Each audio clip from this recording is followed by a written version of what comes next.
오늘 영상은 미국에서 이제 생활비를 어떻게 하면 절약할 수 있을지, 지난번 영상에서는 제가 미국 생활비라는 주제로 영상을 하나 이제 올려드렸어요. 근데 거기서도 말씀드렸다시피 미국은 일단은 생활비가 굉장히 비쌉니다. 기본적으로 고정 비용이 많이 높죠. 그래서 뭐 개인별로 차도 있어야 되고, 뭐 자동차를 가지면 당연히 그거 수리비나 보험비 이런 메인테넌스 같은 비용이 많이 들겠죠. 그리고 당연히 이제 뭐 집가가 있다고 할지라도 뭐 재산세도 비싸고, 또 이제 집 들어간 단독주택을 많이 살기 때문에 거기에 들어가는 비용이나 이런 것도 상당히 많이 비싸죠. 의료비용은 당연히 미국이 비싼 거고. 그러니까 미국에서는 생활비를 절약하려면 일단 뭐 한국에서도 마찬가지겠지만 일단은 첫 번째 외식비를 줄여야 합니다.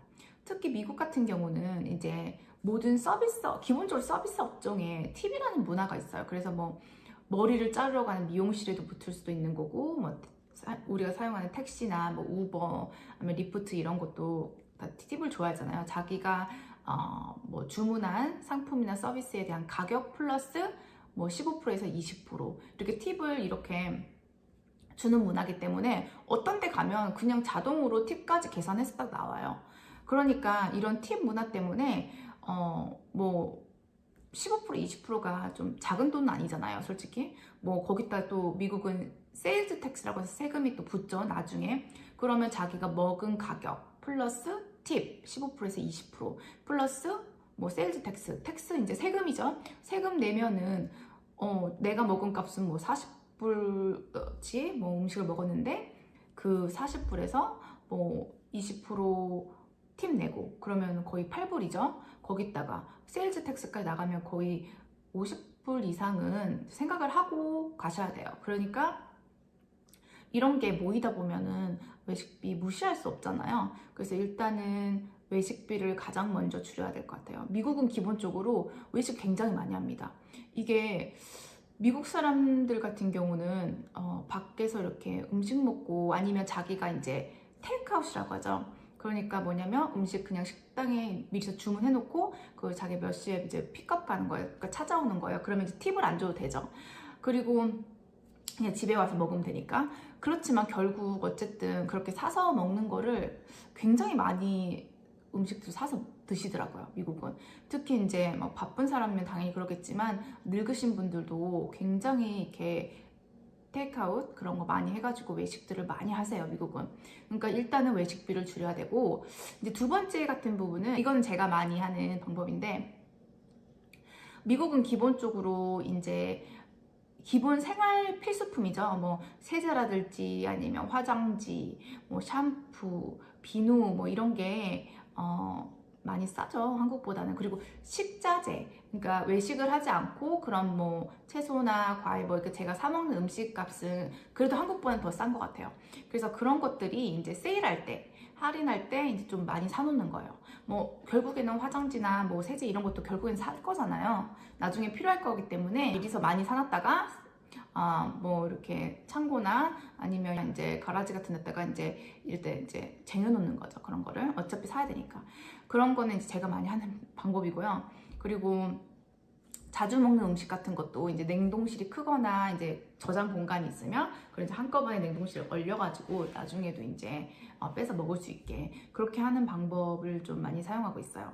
그리고 이제 세 번째로는, 이거는 이제 직장을 만약에 구하시면, 만일에 가능하다면, 뭐 안 그러는 직장도 많이 있겠지만 재택근무 정말 추천드려요. 왜냐면 저는 재택근무를 할 수 없는 직업에 있어요. 그러니까 할 수도 있지만 어쨌든 선택의 폭이 많이 없는 건 사실인데, 주위에서 재택근무하는 그런 이제 미국 이제 저 같은 아줌마들 이렇게 보니까 기본적으로 정말 돈이 많이 안 들어가더라고요. 그런 왔다 갔다 하는 출퇴근 그런 시간도 아낄 수 있고, 또 거기에 뭐 가스비 그런 것도 당연히 안 들어가니까 좋고, 그리고 또 여자분들 같은 경우는 뭐 화장해야 되고 옷값도 들어갈 수 있잖아요. 근데 이제 그런 것도 걱정을 많이 안 해도 되니까 그런 비용에서 확 줄일 수 있고, 또 아이를 키우시는 엄마 입장에서는 진짜 아이들 학교 내려다 주고, 그리고 또 아이들 이제 데려오고 이런 거를 미국에서는 라이드라고 하는데 그게 굉장히 머리 아파요, 솔직히.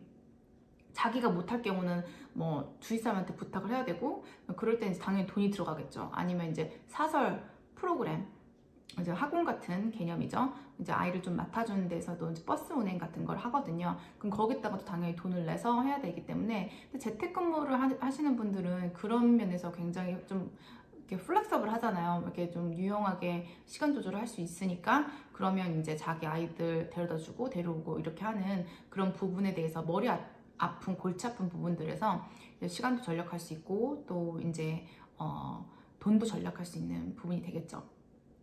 지금은 미국이 코로나 팬데믹 시즌이 좀 끝나고 나서 많은 직장들이 이제 사무실로 복귀를 했다고 해요. 아니면 하이브리드 형식으로 일주일에 2번이나 3번 정도는 뭐 재택근무하고 나머지는 사무실에 가고, 그럼 이제 이런 식으로 많이 이제 재택근무가 줄었다고 하는데, 그래도 주위에서 보면 여전히 재택근무 하시는 분들도 꽤 있더라고요. 그래서 그런 쪽으로 알아보면 그 가스비나 아니면 기타 그런 잡 비용을 조금 더 줄일 수 있는 것 같아요. 그리고 그 다음번은 작은 집에서 사는 거예요. 만약에 지금 이제 집을 사실 돈이 아직 없어가지고 다운 페이먼트를 모으고 있는 중이다 라고 하면, 이제 기본적으로 좀 렌트를 할 때 세를 하는 집이 이렇게 좀 엄청 나이스하고 좋지 않아도 되잖아요.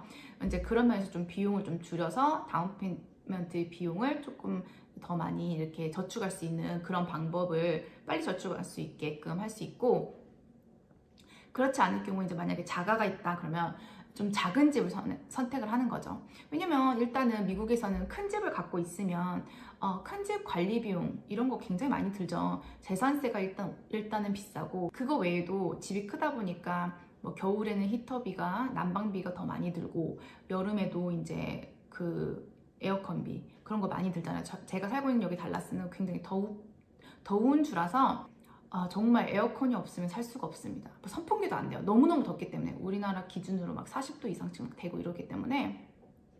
그럼 큰 집을 살고 있으면 일단 그런 난방비가 굉장히 많이 들 수 있겠죠.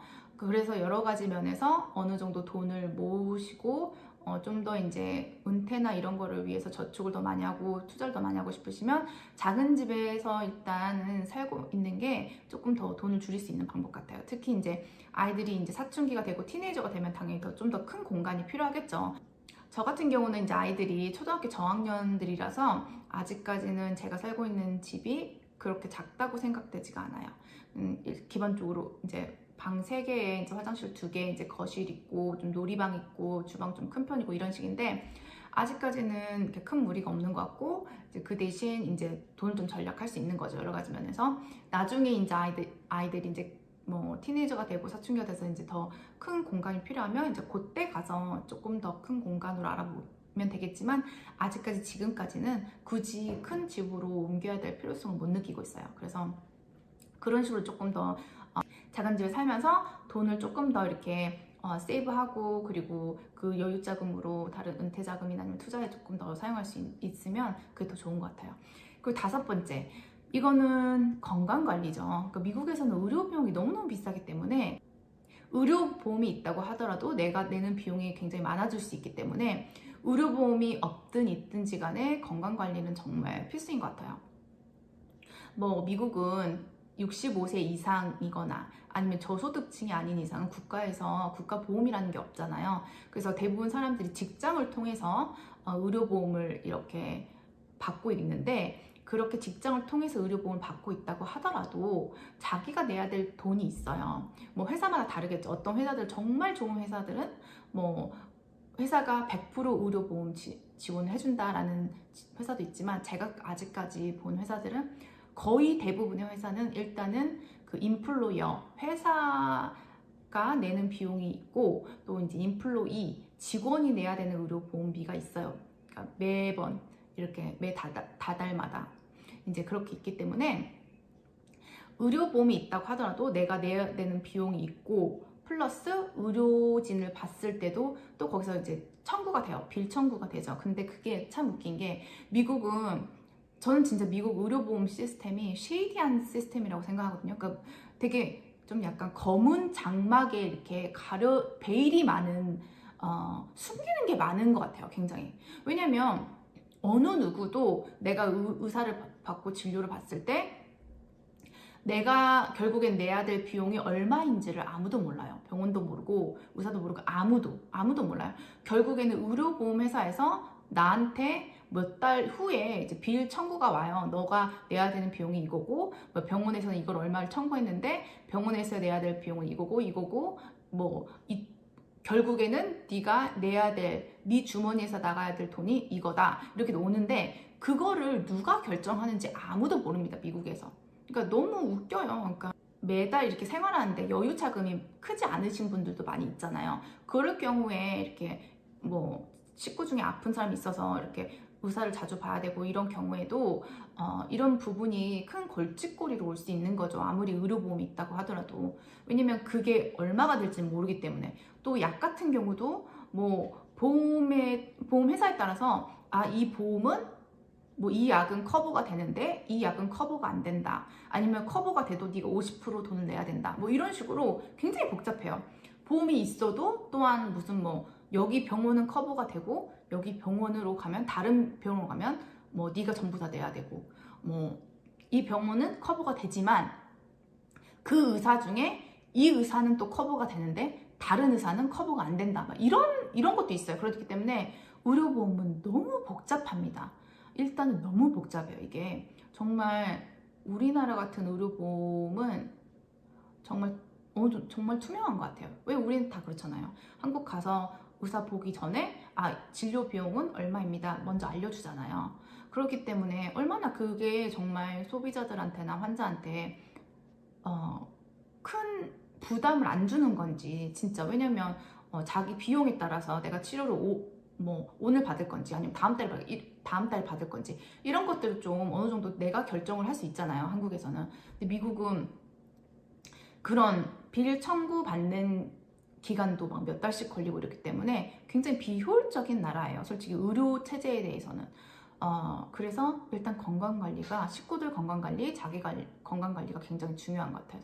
그러니까 의료보험이 있어도 제가 느꼈던 게, 아이들이 아프고 하면 은근히 스트레스 받을 때가 있어요. 의료보험이 있다고 하더라도 어차피 가봤자 뭐 간단한 그런 뭐 감기나 이런 거는 또 약도 안 주기 때문에 그런 것도 있지만, 또 큰 병으로 키우고 싶진 않잖아요, 모든 게. 그러니까 여러 가지 면에서 그런 딜레마가 좀 있는 것 같아요. 그리고 또 미국, 현재는 지금 달라스에 살고 있지만 제가 그 기존에 살았던 펜실베니아 시골이나 뉴욕주의 시골에 이렇게 살 때는 의사들 보는 것도 힘들었어요. 전문의 보는 거. 한 번은 제가 예전에 뉴욕주 시골에 살았을 때, 예전에 피부에 이렇게 래쉬가 되게 엄청 많이 생겼어요. 이렇게 뭐라 해야 되지? 그런 뼈두락지 같은 게 엄청 갑자기. 그래서 피부과 의사를 딱 보려고 하는데, 이제 저는 그전에는 뭐 피부에 문제가 없었기 때문에 피부과 의사를 보려고 하니까 뉴 페이션트, 그러니까 새로운 환자로 등록이 돼야 되는 거예요. 근데 새로운 환자로 등록을 하려고 피부과를 알아봤는데 거기서 딱 하는 말이 너 새로운 환자기 때문에 지금 한 2달 반 기다려야 된다고 하더라고요, 의사를 보려면. 제가 그래서 어이가 없어가지고 결국에는 한 달 뒤에 봤습니다. 제가 다른 의사도 알아보다가. 정말, 그러니까 이게 무슨 말이지? 이렇게 제가 진짜.